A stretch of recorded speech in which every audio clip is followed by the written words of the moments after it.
they were conducting open interviews, and they were taking all comers. And so Melnard was like, well, shoot, I got nothing to lose, right? I'm wearing a hoodie. Everybody else is wearing a suit. I've got a crumpled up resume. Like, what do I have to lose? So he goes, he interviews with a woman named Kristen. Kristen said, send an email back to him 2 or 3 weeks. Thank you for the follow-up email. Melnard, I interviewed 300 people, and I'm only selecting 3. You were far and away one of the best candidates I've ever interviewed for this position.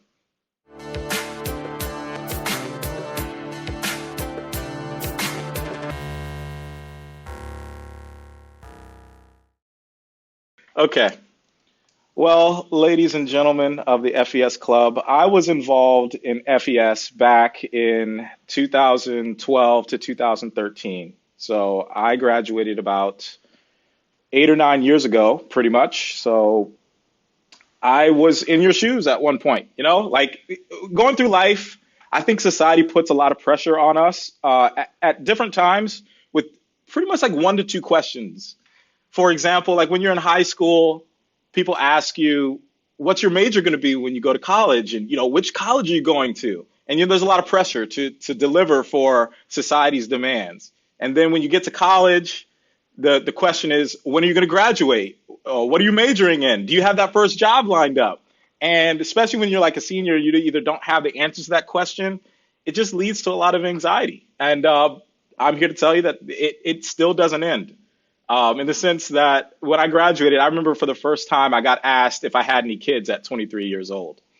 That was a shocker. That was a shocking question for me at that time. I wasn't even close. Still don't have kids.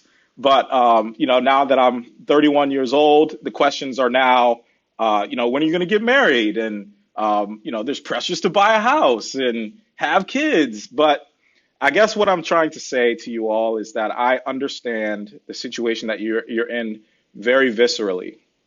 So I studied mechanical engineering at the University of Florida, and I was the treasurer of the Florida Engineering Society at that time. And since then, I've transitioned and I have my own software development consultancy. There's a team of 5 of us, and we build custom business software. Which is pretty cool. I said that's the story of how I transitioned out of mechanical engineering into computer software is really not the purpose of this presentation.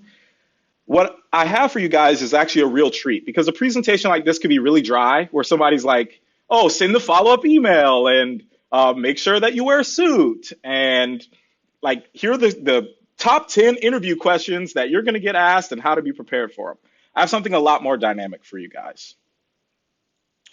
I have chronicled the stories of 6 Gator engineers like us, engineers like you and me, that I went to college with or met after college, and we're going to evaluate the question, how do Gator engineers get the job, through the stories of Viet, Leslie Clark, Deepro Ganguly, Kathy Harcourt, myself, and Melnard Rio.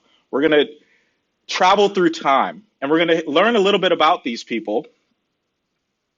And through their stories, we're going to divine a thread of common paths, because we were once you, and we're still you. We're still Gator engineers. And so that's essentially my message to you, is that while we've been out of college, most of us have been out of college for 7, 8, 9 years, these stories that I'm about to tell you, they transcend the times, in the sense that there's 4 attributes, whether it be your network, your charisma, your academic ability, or your hustle/hard work. Essentially, you're going to hear aspects of those 4 characteristics throughout this presentation and throughout these stories. And we're going to highlight what you need to focus on to nail that first job, because society is asking those questions. What are you majoring in? When are you going to graduate? Do you have that first job lined up? And so we were once you, and from our stories, I hope that you can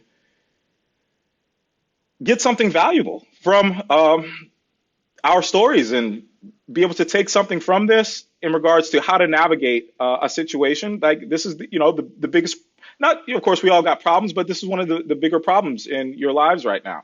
And so let's start with Viet Nguyen.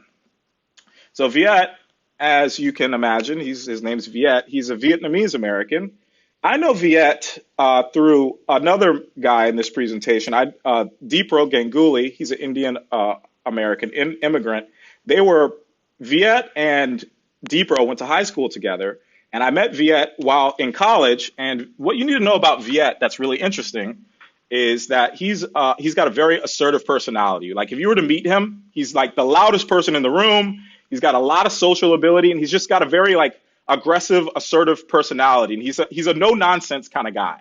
I asked him, so a significant part of his story is that he did not do very well in school. When he graduated, he had a very poor GPA, and I asked him whether to share that in his presentation, and he laughed at me. He was like, "Of course, dude. Like, I don't care." Like, he's just like somebody you can. He's just very honest, somebody you can trust, and that's pretty much the background behind Viet. So let's zoom back to a lot of these stories. The context of a lot of these stories is it's 2011, 2012, 2013. That's when we all pretty much graduated. And at that time, we were coming off of the Great Recession. The Great Recession, of course, for us, we were 18, 19 years old. For you guys, you were probably 10 or 11 years old. So, like, I have to give you that context in the sense that the Great Recession had happened and the economy shrunk by like 50, 60%. And a lot of companies weren't hiring. And within the wake of that, 2 to 3 years later, a lot of companies weren't hiring. And so we were graduating into an economy where everybody was still cautious to hire. For example, when I was in school, like in front of the UF side, the UF sign on Southwest 13th and University Boulevard, the Occupy Wall Street protesters were out there, like the whole tent cities that you heard about in New York. They were at UF too. And so like Occupy Wall Street was the complaint of the middle class / underclass against the top 1%, saying that they had most of the wealth in the country. And here everybody was losing their jobs as a result of this Great Recession. And the problem with that is very few, if no people went to jail as a result of the catastrophe that was the Great Recession. So with that being said, so we have Viet, right? Viet did not do very well in school. He barely graduated. So 3 out of the 6 people in this presentation essentially barely, and I'm included in that. I was a terrible student. I through the skin of my teeth, I walked across that graduation stage. And that's essentially what Viet's story begins. So he barely graduates. He has no GPA. He has no network. He doesn't know anybody. So I was speaking to Viet 2 days ago, and I asked him about how he got his first job. And he looked up companies in Gainesville that were doing biomechanics, he was an ag bio major. And he was looking up companies that offered jobs in that position. He found one in Alachua. So he's an ACR now. He's an Alachua County resident. Yeah, so Viet he literally just looked up companies and he found one that he really liked called RTI Biologics. They're out in Alachua. And he called up the HR department. He had no connection. So he called up the HR department and he asked if there were any entry-level ag bio positions. He talked to a woman named Tracy. And Tracy said, "We don't have any positions." And Viet, the reason why I gave you his background in that how assertive he is, he said, "Okay, Tracy, I'm sorry to hear that. I'm going to call you every single week until there's a position open. So plan to hear from me next Friday." And so Viet, over the course of the next 6 months, called back on every single Friday. And eventually, Tracy had a job opportunity for him.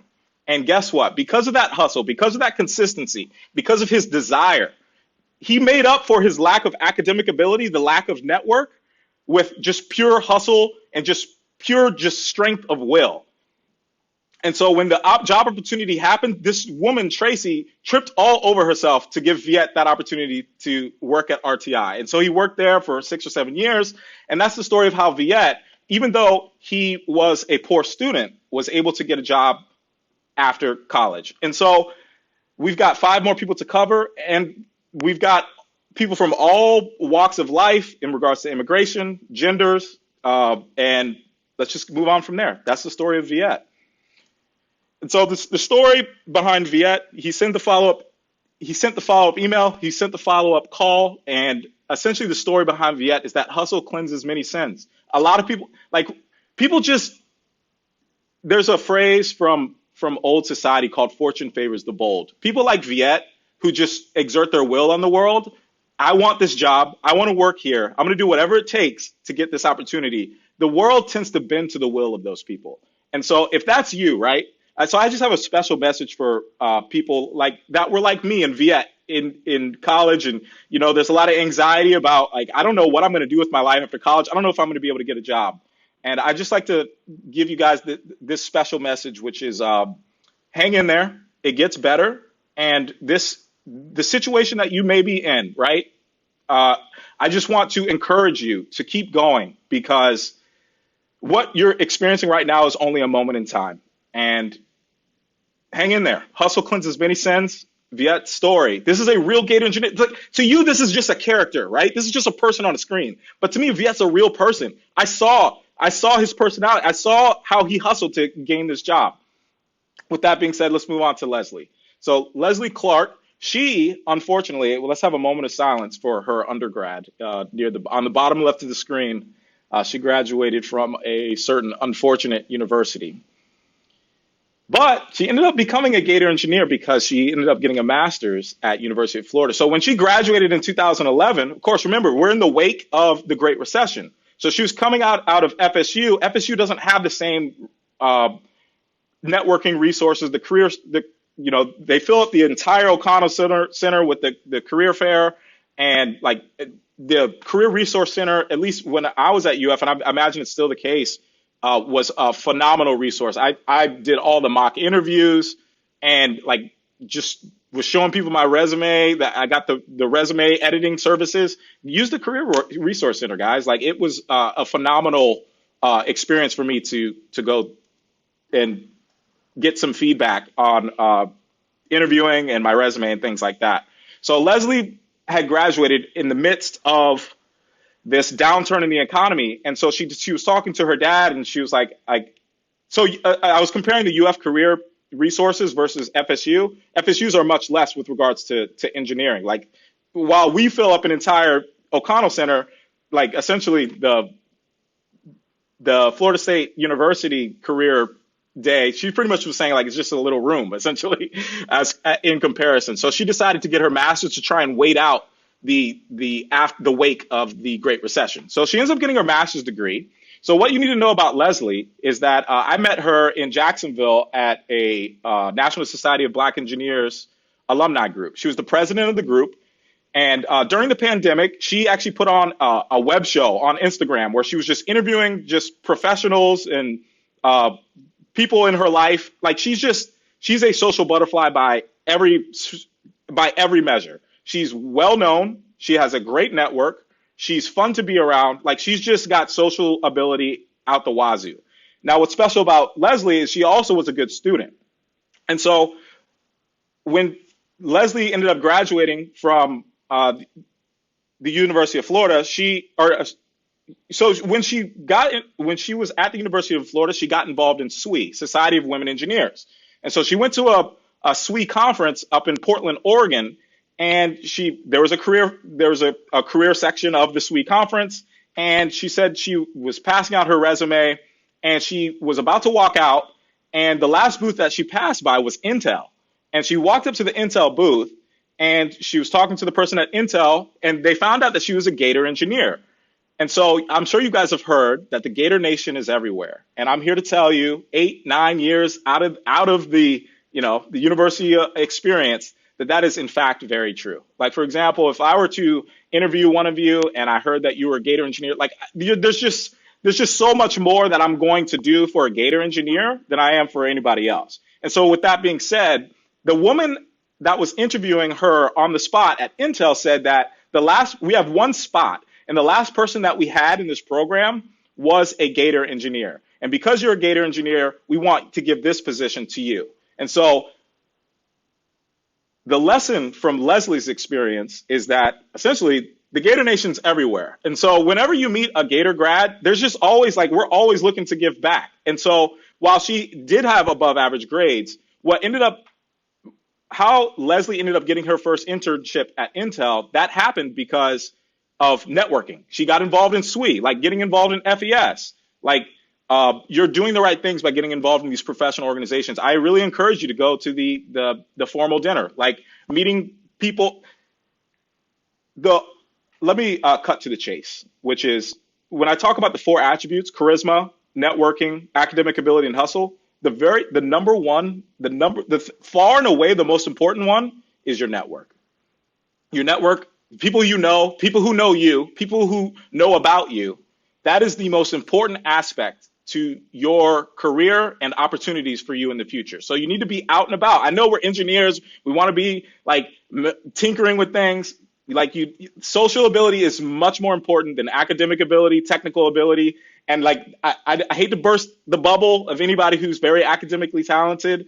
Of course, you have to consider the messenger. I'm somebody who did not do well in academics. So take it with a grain of salt, but your network, evidenced by Leslie, who was she's above average in all categories, was the factor that ended up allowing her to get that internship at Intel. And then eventually she ended up going to the UF Career Fair, having that internship on her resume, a good GPA, and she ended up getting a job in geological engineering or something like that. Yeah. So of course, go to the career fair, use the career resources at UF. It is,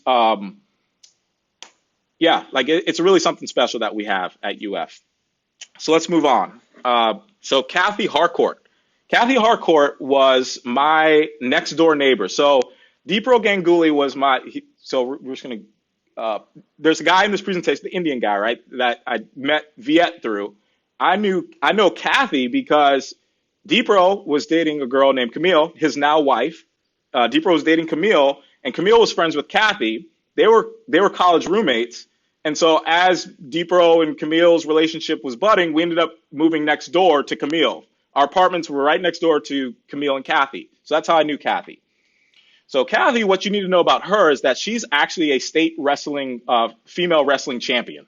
And what's interesting about her is she has a similar attribute in Viet, in that she's a go-getter. So if you can actually see on this slide that she has a really good GPA at a 3.7, both in undergrad and her master's. So an interesting story about Kathy is at the state championships, she came in overweight. In wrestling, you have to fall within a certain weight class. Otherwise, if you fall a little bit above it, you're going to be wrestling with people who are much heavier than you. And weight is a very important factor in wrestling.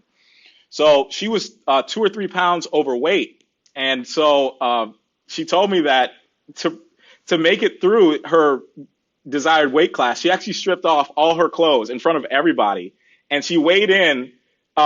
She was able to strip 2 or 3 pounds from her weight.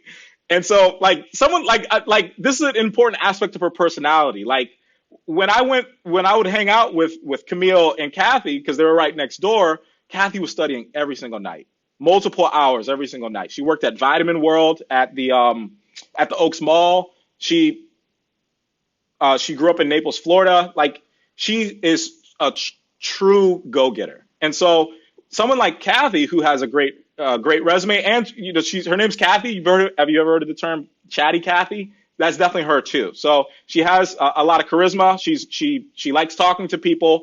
So she pretty much got all of her opportunities. Like I'm sure, like back in the day during my time, which is this is probably still the case. Like the most sought after internships, like the coolest ones, were like the petroleum engineering internships, because like the pay is really high. It's really exciting stuff. So like Kathy is of that ilk. Like she ended up going to the career fair. She interviewed with Kraft. She looks great on her resume. She was involved in SWE. Like she was involved, very involved, and she had charisma. She had great academics. So she looks good on paper. And so like essentially anybody who's got like a good GPA, you're going to pass by all the robots that read resumes. And like when you go to the career fair, you're going to look good just on paper to the people that are interviewing you. And especially the fact that she's a woman and she's half Japanese, like people are just going to give her a shot, like because there are less female engineers, right?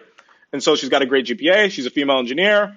Like people are just looking to give people like that opportunities. So that's the story of Kathy. And like the story of the lessons behind her story is that strong academics are unbeatable, in the sense that if you look good on a resume and you can just go to the career fair and just razzle dazzle them with your numbers, like people, you're just going to get the job. You're going to get the internships. And then she ended up working. She got that ExxonMobil internship after the craft co-op. And then she ended up working for ExxonMobil, started out of college, like making six figures.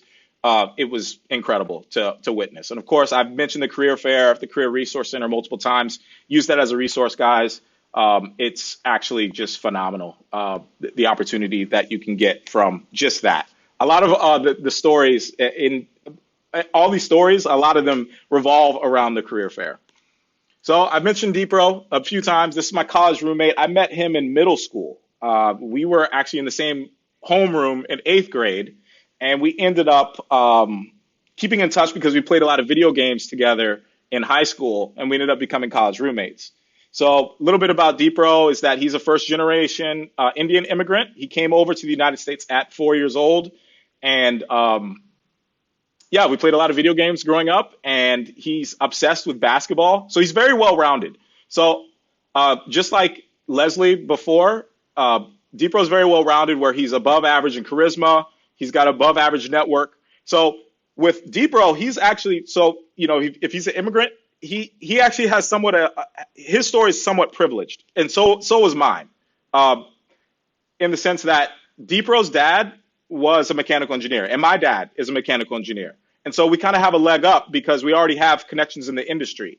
And so Deepro ended up graduating. What's interesting about Deepro is that he worked almost full time, 25, 30 hours a week at a liquor store on the corner of Southwest 34th and Williston, that Publix down there. There's a liquor store in that complex, and he used to work there, and he worked there a lot. And he essentially worked himself through school. He had the Bright Future Scholarship, and he also worked at the liquor store and paid himself through school. So the way he got a job is because his mom is very active in the Buddhist temple in Jacksonville, and she was well connected, networking. Remember, she ended up on his resume. It says that he started off as a service center manager at CSX, but he actually spent 2 years before that working as like those internships that have you rotate and they try and build you into a manager. He did that at CSX. He took their like rotating management program. He went through their rotating management program at CSX. And that opportunity came because his mom knew somebody. Now, that doesn't sound very interesting to everybody, right? Because like, okay, like he's kind of privileged, blah, blah, blah. Like, but Deepro's story is filled with adversity, actually, because his dad passed away during our senior year. And he became the primary breadwinner as a kid at 22 years old, working at a liquor store. And so he had to take care of his mom, and he had to take care of his little sister who was still in high school. And he had a lot of pressure on him to really make it happen immediately after college. And so while he had that leg up, his whole family was relying on him to deliver. Like he had, Camille, who became his wife, she ended up going to veterinary school. So between loans and supporting Camille in her pursuit of becoming a veterinarian, supporting his mom and his sister, while he comes from a place of privilege in the sense that his job came from the result of his mom knowing somebody, I really admire Deepro because he really never complained. And he had to work himself, especially through that senior year. His dad passed away, and he had to work at that liquor store almost full time and go to school full time. And so his story is interesting, even though he had privilege, because we're all going through something. We're all fighting a battle. And I think that somebody like him, who effectively had to become a breadwinner at 22 years old, it gives us reason to stop and consider our own blessings, in the sense that, I was talking to Deepro about this presentation, and I told him that I really admired him. And I thought that the way he handled that situation, which was very difficult, was phenomenal. So shout out to Deepro. And the lesson from Deepro's life is, even though he got that job through networking, he had an immense amount of pressure to deliver for his family. And so my lesson to you is like, don't complain, because there's somebody who has it worse than you. I'm sure there's somebody that has it worse than Deepro. And some of us have much more difficult paths to getting that first job. And Deepro had to work his butt off during those first initial years. He hadn't even graduated yet, so there's just something to take from this in the sense that throughout all these stories, with Viet and how hard he worked despite his poor GPA, Kathy, who worked so hard within college, she was studying every single night, every single weekend, working at Vitamin World. Uh, hustle is king, and you can work your way through the problems that you have. That being said, we have my story, which was also came from a place of privilege. Uh, my dad is a mechanical engineer, and he works at the Jacksonville Electric Authority in Jacksonville, Florida. And my dad was a project manager at the time, and he was in charge of facilities management at the big building. Well, I mean, he had more responsibilities than that, but what really matters is at the time, there's a company called Johnson Controls, which is a commercial air conditioning company. And they had a huge contract with JEA and my dad for becoming a technical intern at Johnson Controls. I worked there for 2 years while I was in college. And I didn't deserve that position. It should have gone to somebody who was much more qualified. I barely graduated. My GPA was like a 2.2 or 2.3. Like I was a trash student. I was very depressed in college in the sense that I was studying mechanical engineering because my dad did it, and I just was not passionate about it. In regards to hustle and hard work, I was low on that spectrum because like I just I didn't care. I didn't care about mechanical engineering. And I had a leg up in the sense that I had this internship and they wanted to hire me as a sales engineer. That was all to just broker that relationship with my dad. So my story does change because I did have to develop hustle because I ended up switching to software engineering. But ultimately, like as you hear time and time again, like networking is a significant aspect of my career. Every single job I've ever had, I've had 4 or 5 jobs in my career. Every single one came from networking. So I want to talk about networking.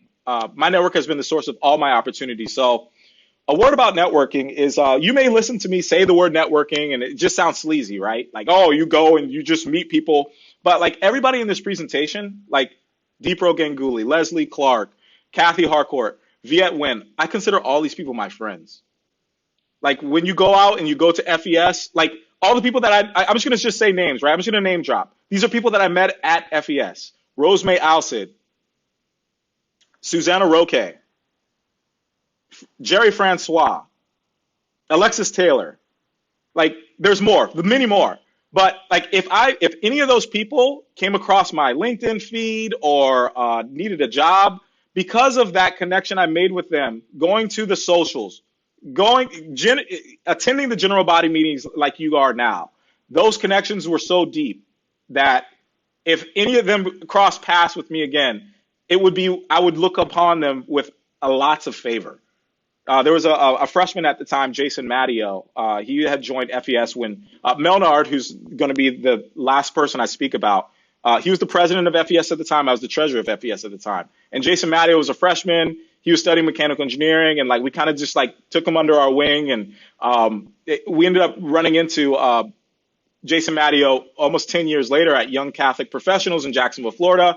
And like all this, like it all counts. Like the value of a network, it's not about just meeting people. It's about cultivating friendships, like actually caring about people, like hanging out with people and just having fun. Like networking doesn't have to be this dirty little thing. Like it doesn't have to be like socializing.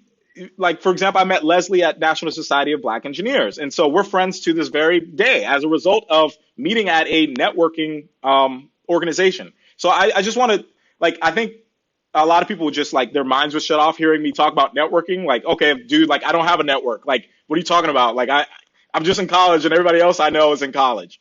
But down the line, your connections, like, my network is everything. And these people are my friends. Like, and like, I'm excited to show them this presentation so that they can, get that good feeling. Like somebody was watching, somebody was recognizing their efforts. And then finally, I want to end, not end, but I want to tell the story of Melnard Rio. Melnard Rio was the third person in this presentation. Myself, Viet, and Melnard were the poor students of this bunch. Deepro, Kathy, and Leslie were above average students.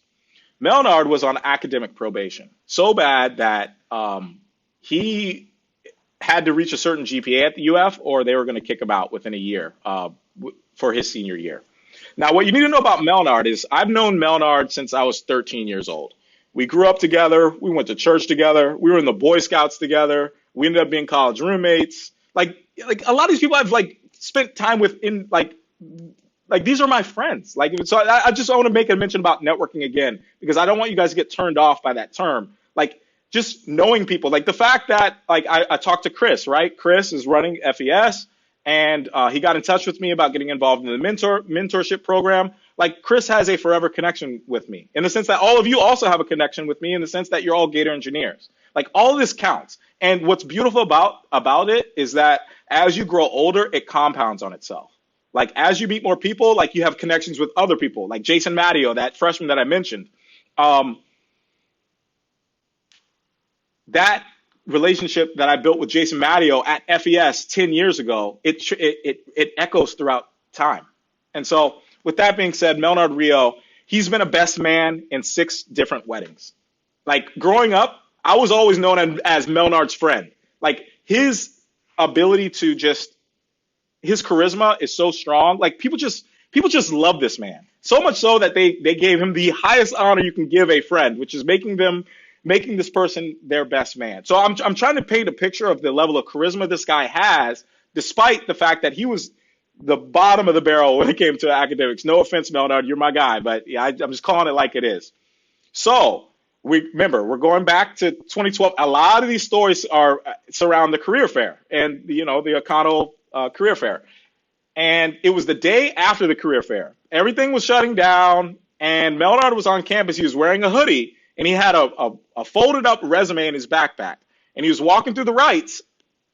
And there was a bunch of people in the Rights that were wearing suits. And he asked somebody that was working at the Rights what was going on.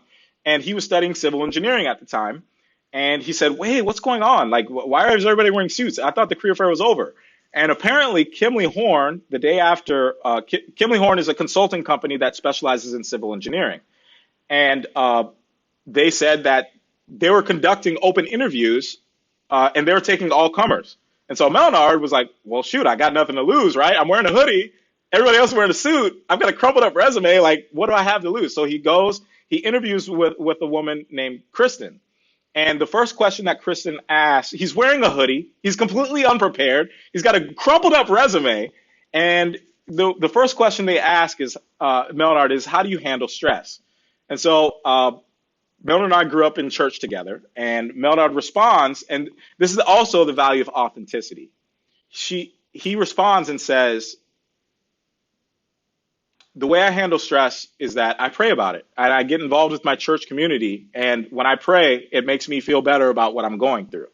And he mentioned, and on his resume, he was the director of a very popular retreat in the Catholic Gators community. It's called Alpha. And he ran the community. He was also president of FES at the time.